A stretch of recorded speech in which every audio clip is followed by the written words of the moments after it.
जैसा आप लोगों को मालूम है, कल प्रेस कॉन्फ्रेंस में हम लोगों ने अन्य बातों के साथ साथ ये भी कहा था कि हम लोग महामहिम राज्यपाल जी से मिलेंगे और एक ज्ञापन सौंपेंगे कि तुरंत ही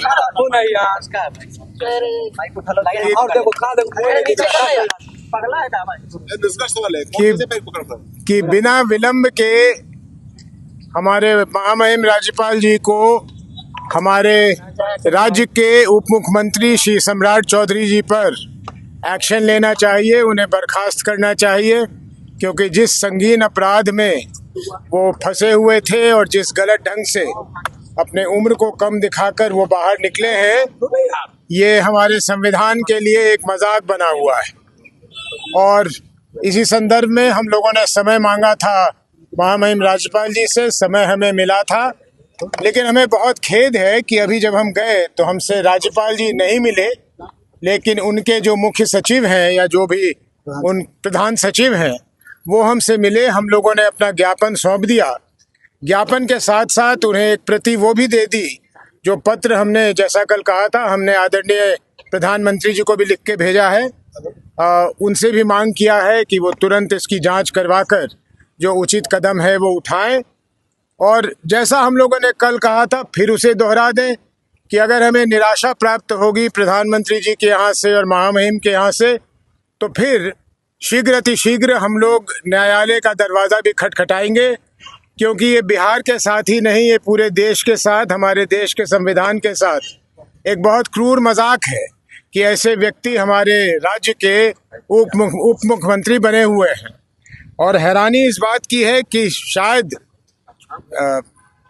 अनजाने में हमारे देश के आदरणीय गृह मंत्री जब आते हैं तो उनके साथ सम्राट चौधरी साहब घूमते हुए दिखे जाते हैं, तो ये हम लोगों के लिए बहुत दुखद है।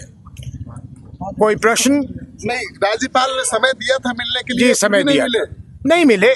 कोई बाध्यता होगी या उन पे कोई दबाव होगा, नहीं मिले, लेकिन कोई बात नहीं है, नहीं मिले फिर भी हम लोगों ने अपना जो ज्ञापन देना था दे दिया। और मुझे कोई संदेह नहीं, हमें कोई संदेह नहीं कि उन्हें वो ज्ञापन सौंप दिया जाएगा और उन्हें मौका मिलेगा कि उसमें जो लिखा हुआ है उसको वो पढ़ें और पढ़ के जो उचित कार्रवाई है वो करें।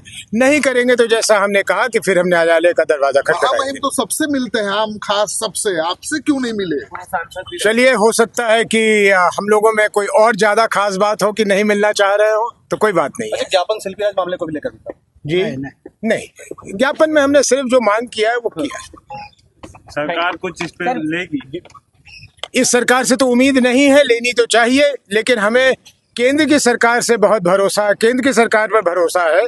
और खास करके आदरणीय प्रधानमंत्री जी जो स्वच्छता की बात करते हैं हमेशा सार्वजनिक जीवन में, उन पे तो हमें बहुत भरोसा है कि वो कुछ ना कुछ कार्रवाई करेंगे। उनको भी ज्ञापन देंगे? उनको तो प्रधानमंत्री जी को भेज दिया जी। उदय जी, बीजेपी की ओर से आप एक आज आरोप लगाया गया आपकी उम्र को लेकर। 2004 के लोकसभा चुनाव और 2009 के बीच के जो अंतराल में आपकी उम्र 13 साल। शायद वो उसको मिलाना चाहते हो सम्राट चौधरी जी की उम्र से। तो मैं जरा साफ कर दूं कि हमारे यहाँ नियम ऐसा है कि जिस समय आप नामांकन भर रहे होते हैं तो वोटर लिस्ट में जो आपका नाम और उम्र होता है, चाहे वो सही या गलत, आपको उसी को लिखना पड़ता है। अगर उसे आप बदल देंगे तो आपका नामांकन रद्द कर दिया जाएगा।